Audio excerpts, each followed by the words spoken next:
All right. Hi, everyone. I think we can go ahead and get started. Um, I am, there's Sashik. Hi, Sashik. So welcome to our webinar on should you base salaries on location. My name's Asta So, and I am a growth marketer at Pilot, and I'll be a co-host today. And Stashik will be our main presenter.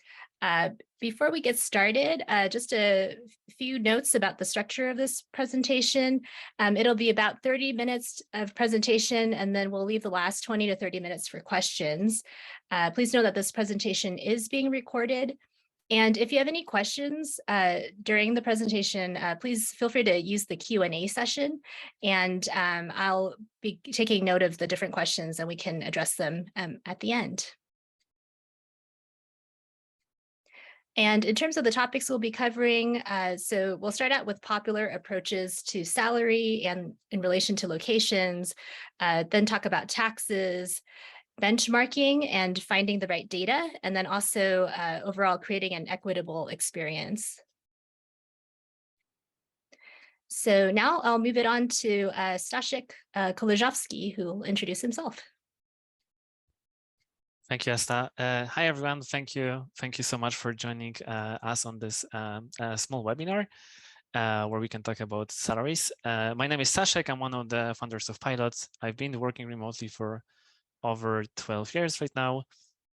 Yeah, most of my professional life, actually like all my professional life, I've been working remotely. And I'm like pretty excited to talk about the salaries. It's super close topic to my heart. Short thing what we do. So with Pilot, we make it like super easy to hire anyone, anywhere. We want to make super easy for you to hire like employees, contractors in any country of the world, including United States and 200 different countries. Something that's like really important for us, and that's why we decided to make this webinar, is like we really care about making the experience for your employees equitable. Like we really into the idea that no matter if like you have an employee in the United States or like you have a contractor in Brazil, like employee in the UK, they all should have exactly the same experience and like be treated exactly the same way.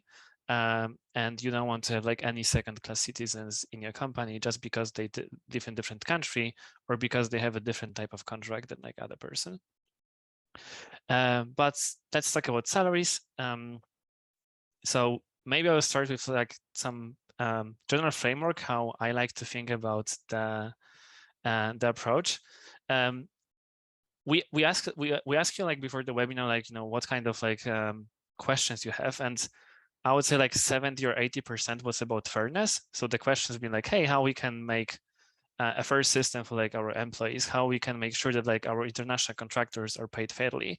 A lot of people take about like making this fair. But the thing is, like, and this may be controversial, like, I don't think there's like any approach that's fair for everyone. So the way I'm thinking about is like, no matter what you choose, it will be unfair to like at least some of the people. And the tricky question and the tricky part, like when selecting the comp structure, is like, what kind of unfairness is okay and like tolerable for you, right? Like, you know, what kind of things like the breakers and like they seem like really unfair and like you don't want to do anything of this, but which things like they still unfair, but like you okay and like you make a conscious decision that like you going to use the system and like make this a little bit unfair for at least some people. I'm going to walk you through like the 3 most popular approaches first. How to approach location-based salaries. So you can do location-based salaries, you can do location-independent salaries, but there is also a few like hybrid models that I will cover as well. But the thing is, like, and I'm going to show in examples, in my opinion, like they all unfair to at least some people.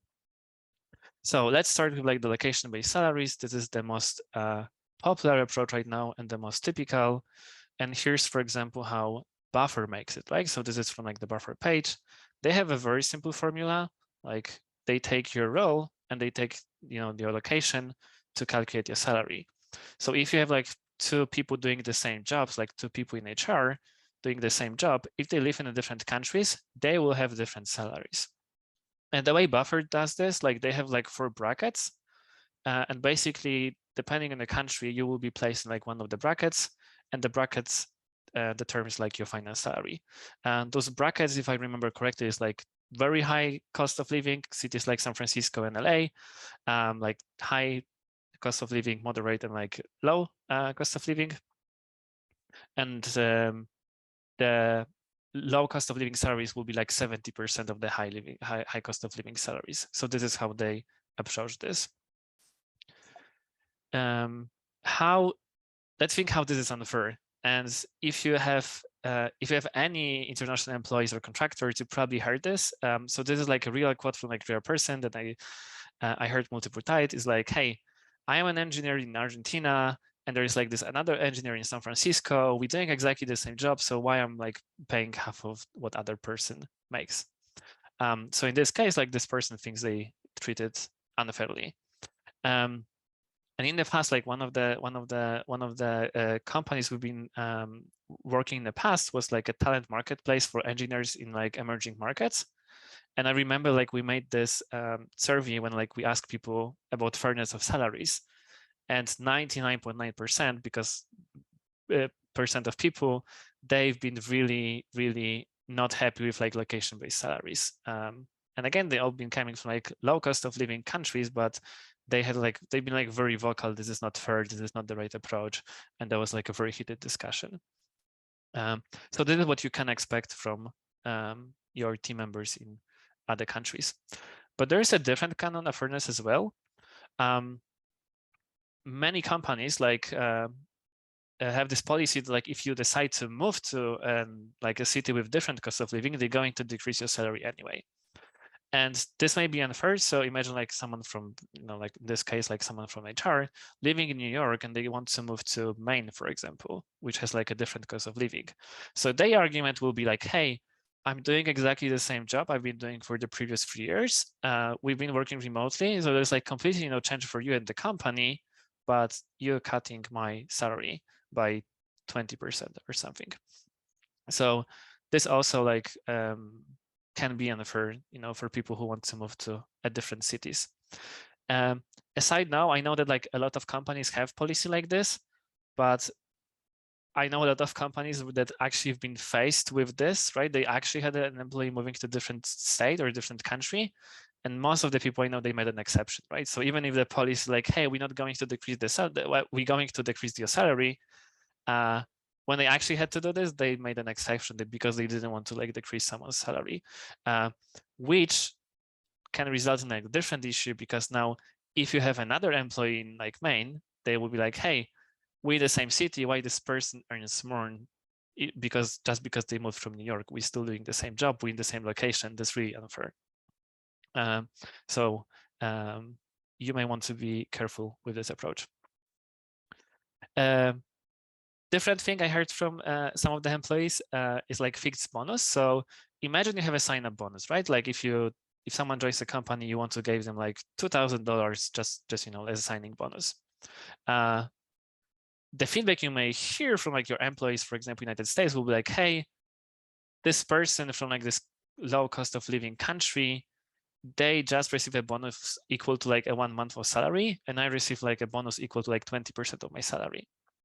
And it's $2,000 here and there, but like they like have like a different approach to this because it's just a smaller portion of the salary. The solution could be to have like location dependent bonuses, but to be honest, I don't know any company that does something like this. So that's the first model. The complete opposite model is like location independent salaries. So this is, for example, what Basecamp does. Basecamp believes that like every single person should have exactly the same salary regardless of the location. And in case of Basecamp, they all have like a San Francisco salaries, and it's like top 10%. Because Basecamp believes like 2 people doing the same job should always earn the same money because they give the same value to the company. And I think many people will like understand like this unfairness with like this model, right? But what's unfairness with like the Basecamp model? And the unfairness can come from like your team living in cost of living cities. And this is like a real case. This is something when I heard from like engineer from San Francisco is like, hey, like we're doing the same job as this person in Romania. And I'm like, I can only afford like a small apartment, but this person is actually like building a, like a big complex and like, renting like 9 apartments. And that's a true thing. This is like I know this engineer in Romania actually. They basically building buildings. They earning so much money that like they building buildings for rent. And many people doesn't have any issue with this, right? That's completely fine. But you will like you may hear like some employees that they will have very big problem to be okay with like doing the same job and having completely different lifestyle, right? Because like, I don't know, this other person in different countries, they may have like a big house and they, like they going on holidays, like, 6 times a year and then so on and so on. And this may be a problem for the people, even if like their salary can be high. So that's like one of the unfairness that you may experience. The other problem with like the salaries being location independent are golden handcuffs. Imagine a company like Basecamp. Let's say they want to hire like an entry-level accountant, like someone who just finished university, and they're doing this in a country like Portugal, for example. Because you compensate everyone like San Francisco rates, this person in Portugal is going to make like 3-4 times more than like an average salary in this country. So this will be like someone in the United States, like earning like 250K after the university. And this creates like a small problem because we still don't have like that many companies like having this approach to salaries.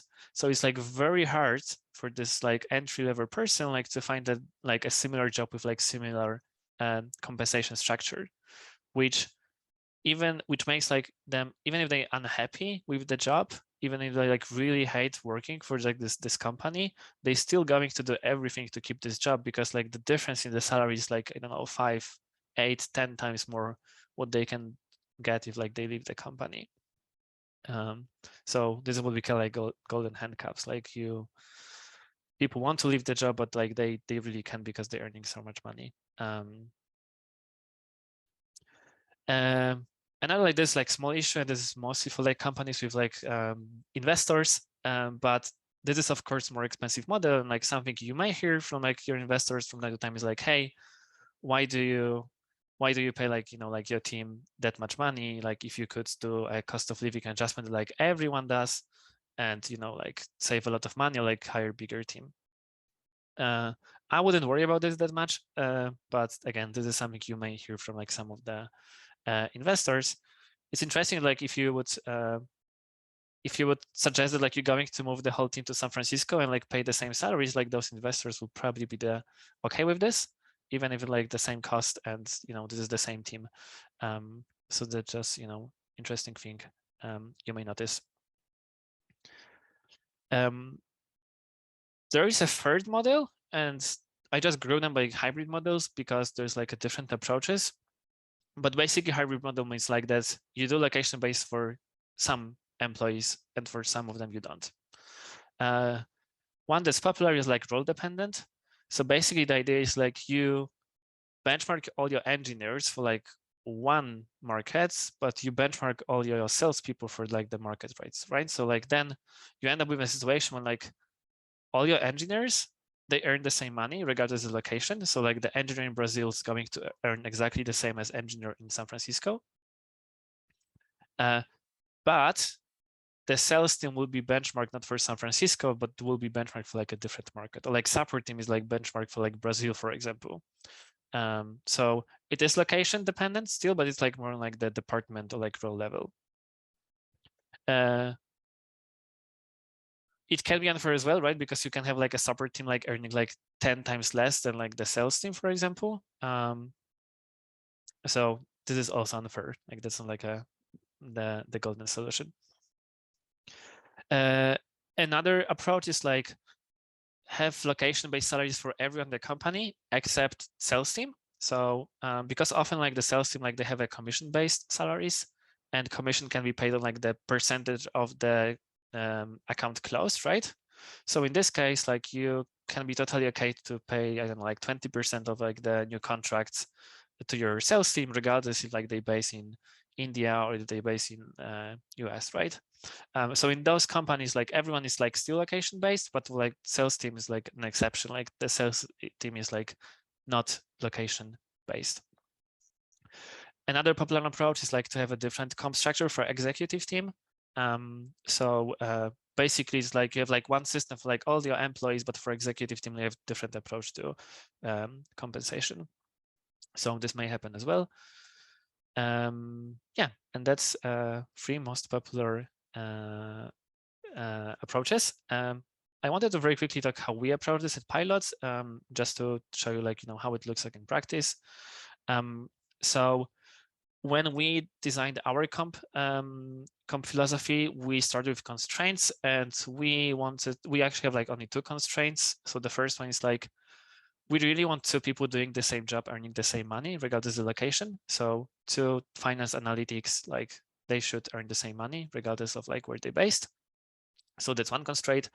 And the second one, like we try to avoid situation where like you have two employees in a company doing two different things, but like the difference in the salary is like 30, 50%, 50 times.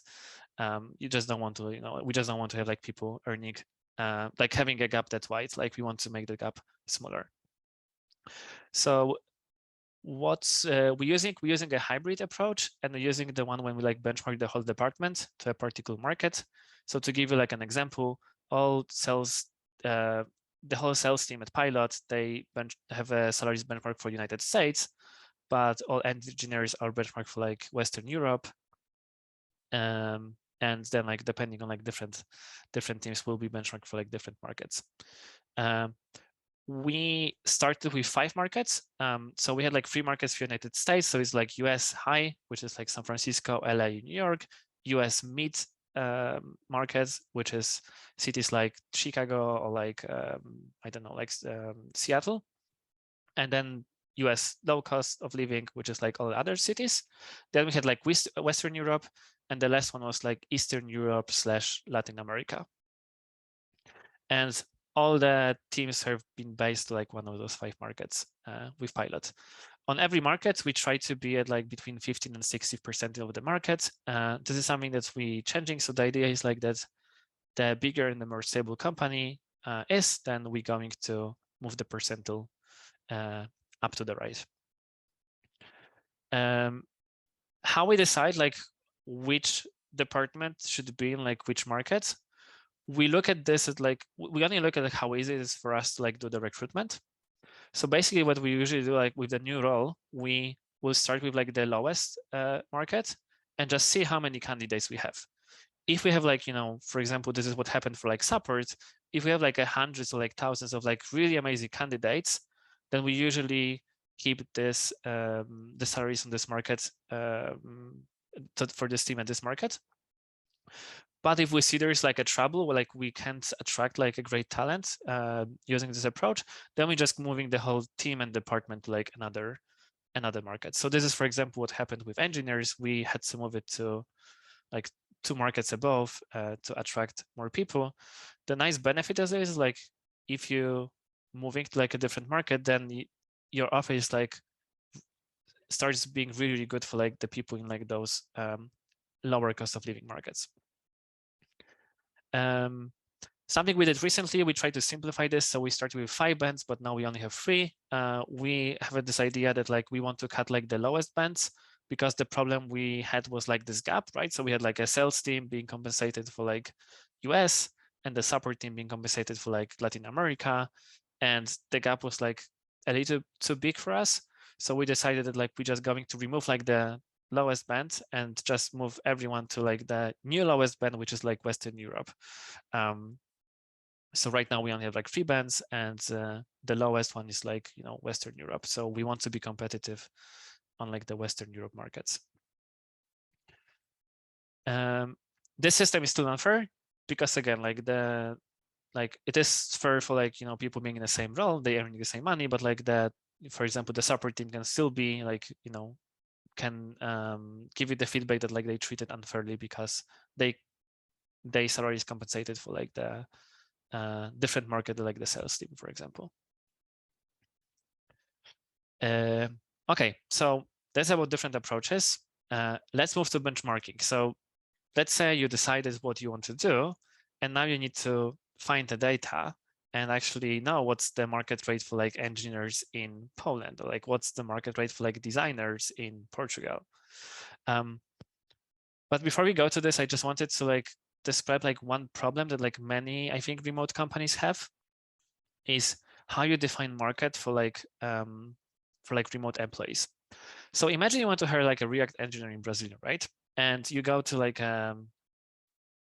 you look at like the salary data for Brazil, right? And you see like, okay, so they took all the engineers in Brazil and they survey them for like how much money they make, right? And this is the result. So like 50% make more than 30,000, but it's rarely higher than like 40,000. So this is like the market for like all the engineers in Brazil. Here's the problem. If you want to hire an engineer in Brazil who will work for you remotely, you will have like very, very hard time to like find someone for 40K. There's like very, very low of like those remote engineers. They're not going to look at you. And it's like very, very hard to find people like for those rates. Why? Because they have access to like way more opportunities, right? Like they're not constrained by like only working for like companies in Brazil. They can work for like US-based companies. They have much more opportunities. At the same time, their salaries are not the same as like San Francisco salaries, right? So this is like, if you want to hire someone in SF, like you can expect the salaries between 150 to 180, but there's not that many remote engineers from Brazil who make 170K. There are, that happens, but it's not like the majority of the market. So the rate for like those people is like somewhere in between, right? It's like not SF, but it's like neither like the local one. And the question is like where it is, right? So we're very lucky because we work with like a lot of, thousands of people. So we can look at the data. And here's like, this is like the data based on like, hundreds of React engineers from Brazil that have access to remote opportunities. This is the market. Like you can find people, in this range. So you can see it's like much higher than the local one, but it's also lower than San Francisco one. Okay, so what you can use to find the data. So we really like using Pave and Option Impact. Actually, Pave acquired Option Impact recently, but those companies, they have like really nice real-time data from US-based companies. So like if you have any employees in the United States, Pave and Option Impact give you like a really nice data and very accurate. If you look for something free, then you can use PayScale. They have like pretty decent data on like US-based salaries. Something I personally use a lot is like there's a company called Hays, Hays. This is like a big consulting company, and they work in like many markets. Once a year, they like issue like this report on like salaries. But the nice thing is like they have the same report for like different countries. So you can like by using those reports, you can very quickly see like, okay, what's the salary for like accountants in US, but also what's the salary of accountants in Portugal. So Hays is like really good if you need like information like this. And the last thing is something that we've been working on recently. So we actually would like to, the data that I showed you, we actually like to make it public. And this is something that will be available for free, like on our website, probably within the next 2 weeks. But we want like to give everyone like the access to this data because we couldn't find like the one place where you have like this data for like remote employees. That's something we wanted to share with everyone. I wanted to show you like a small trick as well. So imagine you want to hire like a very specific role in like a different country. So like, let's say like product marketer from Poland. The issue is like I'm based in Poland, like we don't have too many product marketers in Poland. So it's impossible to find like a market data for like this role that just doesn't exist. What many companies does, and this is like a small trick, it's not like the most accurate one, but it's like close one. What you can do, you can just find like 4 or 5 roles that you have access to like salaries in like both markets, right? So you take like 5 random roles. You take a look at like the rates in San Francisco, then you take a look at like rates in Poland, and then you just see like what's the difference. And what is very interesting is like those differences like kind of similar, like they're not the same, as you can see, like sometimes like 50, sometimes like 40, but they tend to be like, close. So what you can do, you can take an average of this. And then if you know the salary of like product marketer in San Francisco, and you know that like this is the difference between Poland and SF, you can calculate like the product marketer role. And again, that's not perfect. It's just like an approximation. But I think that like the other way to think about this is like, if I know that like my accountant and my product marketer in the States, they earn the same, like I would expect that like my accountant in Poland would earn similar money to marketer in Poland as well. So this is the approach. Okay, what's the next problem with global salaries? Currencies. A huge question, like, if you have international team, do you put a salary in contract as a USD or like the local currency, right? So this is a question like, who takes the risk, right? Like if you divide someone's salary is like $5,000, they going to receive different amount each month in a local currency, right? So like you're moving the risk to an employee. If you define the salary in a local currency, it's nice for an employee, they don't have any risk, but you have the risk, right? Like sometimes you're going to pay more, sometimes you're going to pay less, but the risk is on your side. So many companies actually give people a choice. So this is the solution. So you actually like just calculate 2 numbers and like, share this and like tell people, hey, you can choose, it's up to you. The only thing I would keep in mind is like, let's have some constraint, like how often people can do this. So for example, at Pilot, you can do this once a year. At some companies, you can do this like twice a year, but basically you don't want like people coming to you every month and like changing the salaries. It's just a lot of work and a lot of like hassle to just do this. So we can allow people to choose. Just by looking at like data, I think it's more popular to connect the salary to like USD. So I would say like 70, maybe even like 80% of salaries are like from like US companies working with like international companies. They are like tied to USD, not local currency. Just be careful, like everything works great when like the currency exchange rate looks nice, but what if it goes down? And I would like to show you this very quick example. So imagine you have product marketer, you want to pay them 100K, and in 2020 this is the rate, so it is like 80K euro. So this product marketer, they're going to say, oh, I don't want the risk, I'm going to take an 80K salary. The next year you do the calculation and you notice that like the market went up, so now you want to compensate your product marketers 120K, and the euro rate is similar, so like this person is going to get a nice bonus. They're going to earn 90K right now, euro, not 80K euro. Everything is great. But here's the problem, and this is what happened like in many countries this year.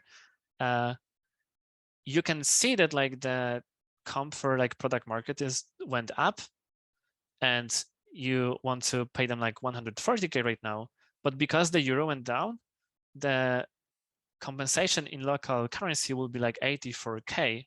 So technically this person will be earning less, even if like you want to pay more for this role. That's very tricky. Most of the companies, they just have like a solution is just a protection. So basically they have a rule like, hey, we never like decrease your salary. Even if like the market went down, we're not going to decrease your salary. So you don't get an increase, but at least you don't get decrease. So that's the solution. One other thing, if you benchmark salary for like many markets and use different currencies, then just remember that the currencies changes. So this can impact like how you see the market rates. And last thing, USD salaries doesn't mean the USD payments, right? So you can still promise someone you're going to pay them $5,000, but then like people can have a choice if they want to receive dollars or they can receive a local currency. So this is the case, for example, with Pilot. Like if you're paying someone with Pilot, you can still like have a contract for like $5,000, but it's like a person choice if they want to convert this to local currency or not. So you can have like those things separate. Okay, next thing, taxes. Even if you know that like you want to pay all your engineers like 100K, there's still a problem how to approach gross salary and cost of employment between countries. What do I mean? Let's look at the bottom of the table. So imagine like you have like those two people, one is United States, one is in Brazil, you both want to pay them 100K. Because you hire them as employees, you will have to pay employer taxes. And the employer taxes in Brazil and US, they're different, right? In Brazil, you're paying 32K, not 19K, right? So if you look at this, like those two people, they have the same salary, but the cost of employment for you is actually different. Like the person in Brazil is going to cost you more. That's why some companies, they actually have a different approach. So they don't try to match like the gross salary, they try to match the cost of employment. So basically what they're saying is like, hey, I want to pay exactly the same for like my employees doing the same job. If it means that in some countries we have to pay more taxes and it means like a lower gross salary, that's fine. So this is just like two different approaches, and you need to decide like if you want to pay people the same, you just need to decide what do you mean? Like, do you mean like this is how much they get, or do you mean like this is how much we as a company spending on them? There's no like one good solution. It's just like the decision you want to make. This problem actually can even happen if you have like people in one country. So imagine you have two people in Poland and one person is hired as a contractor and one person has an employee. If they are a contractor, then like a company doesn't have to pay any taxes. If they are an employee, you have to pay taxes on top of like the salary. So you may have like a contractor and like employee earning the same money, but again, the cost for you as a company will be higher. And in this situation, what you may hear from like the contractor is like, hey, this person is making the same job as I do, and you're willing to spend like 26K more on them. Why you don't give me this 26K and like we all happy? There's something you may hear from like people being hired as the contractors. Okay, but what about net pay, right? Different countries, different taxation, right? Like in one country, you have like 50% tax rates. In some countries, like Romania, you have like 0% if you work in IT, right? So maybe we should like try to have a net pay the same level. And I'm not going to actually cover this because, to be honest, this topic is like way, way, way more complex. This topic is called like global compensation. And it's not only about net pay, but it's also about like the benefits, right? So in some countries, you have like private healthcare, but in some countries, you have like a really good public healthcare, right? So if you want to have like the same benefits for people, then it's very hard to do this between countries. Because, for example, in some countries, yes, you have like a higher taxes, but in exchange, you have like a really good public healthcare system, right? In some countries, you have like a big taxes, but also you have like more holidays, right? And if you're just trying to match this, it's just big headache, I would say. And it's probably a topic for like a different webinar, but like just be aware that like the global salary is like, it's hard problem, but it's like way, way easier than like the global compensation problem, which includes like the benefits and the holidays and everything. Parental leave, another like example. In Poland, you have a year of like parental leave. In like States, you have like, you could sometimes like 10 weeks or something, right? So what should be the company policy to like treat people fairly? Because, that's probably not fair if like one person can go for like a year of paid leave and the other person can go for like, only a few weeks. At the same time, person being on a 1 year leave paying more in taxes. So it's just very hard to balance. Holidays policy, right? So like, in some countries you are required to like give people 25 days of holidays. In some countries 20, 28, right? So what's like your company policy to make it equal to everyone? Yeah, so just to sum up, like the global compensation is like a different problem than global salary, and like the global salary is like the easiest one from like those two. Let's think stock options. usually even companies that like do location-based salaries, the stock options are not location-based. So I don't think I know many companies that actually do like the stock part of compensation location-based. So that's something that like usually all the engineers get like the same stock package, even if like their salary can be location adjusted. Okay. The last thing is like equitable experience.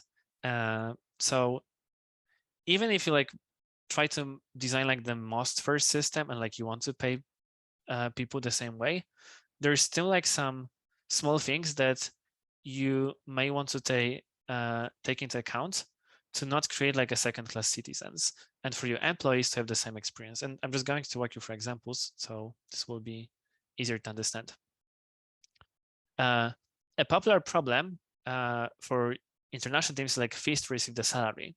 So imagine two people, one person is United States and one person like a contractor in Brazil. You want to pay them both 5K, right? You say like, okay, I want them to have the same compensation. The person in US, they're just going to get the 5K straight to their bank account. But very often, like the contractor in Brazil, the 5K would go to some kind of like e-wallet. And to withdraw this with like PayPal or like Wise or something, they have to pay a fee. It can be like $50. But also if they decide to like make the currency exchange, a lot of providers, they also like add a markup, right? So even if you wanted to do everything by book and like you wanted to be really nice for your employees and really fair, and you both paid them like 5K, your contractor in Brazil will have a different experience and will not receive as much money as like the person in US. So just because they based in different country and have a different type of contract, they will be hit by like lower salary basically. Pay debts, that's very popular. Imagine you're the person running payroll, right? So like it's like 10th day of the month and you want to pay your team.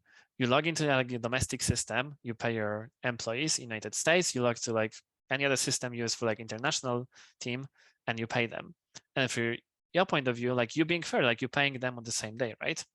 The thing is like the international payment can take more time, right? So even if you like schedule the payment on the same day, they will receive money like different days, right? And it's like that's not the same experience, right? Like some people like get paid sooner than others.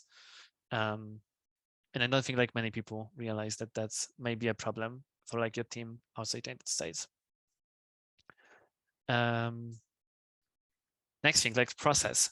This is more true for contractors, but many companies, the payroll lives in HR. So like the payroll is run by the HR team and like this is managed by like this team.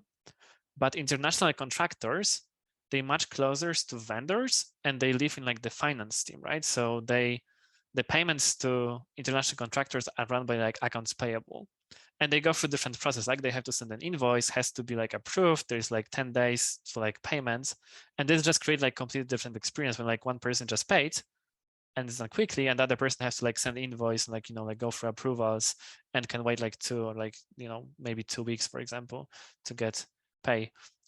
So also just like just think like if by accident like you don't have like those two people, even if you like in your head they may be like both the same, like both core team members, they may have like different experience because the payments to them live in different systems and teams. Expenses, that's interesting one. Imagine you have an employee, they invited a client to a dinner, they paid €100, and on this day, the €100 was like $121. Then, like a few weeks later, the finance team processed the expense. They see that it costed like $121. So they're going $120 back to an employee. But because of the currency exchange rate, this is now €90, right? So basically the employee, they paid €100, they received like €90. And this is because of like the process that just doesn't take into account the currencies of the expenses. Another thing is like type of contracts.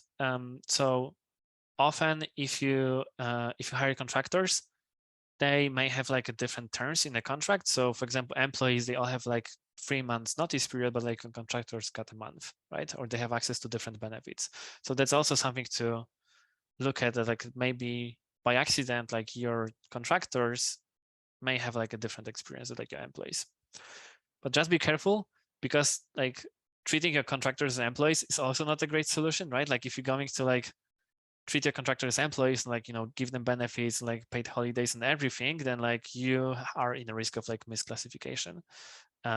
So I would just be a little bit careful, like, you know, throwing benefits to your team. There are ways to address this, but this may be a topic for like another webinar, because it's also like the misclassification is like not that straightforward. Perfect. So that's everything. It's just a short note that like we can support hiring employees and contractors in like all the countries, and like all the issues I mentioned, like the equitable experience, like that's something we really care about, like, and we try to address everything with our product. But I just see that we're running out of time. So thank you so much. And now it's time for questions.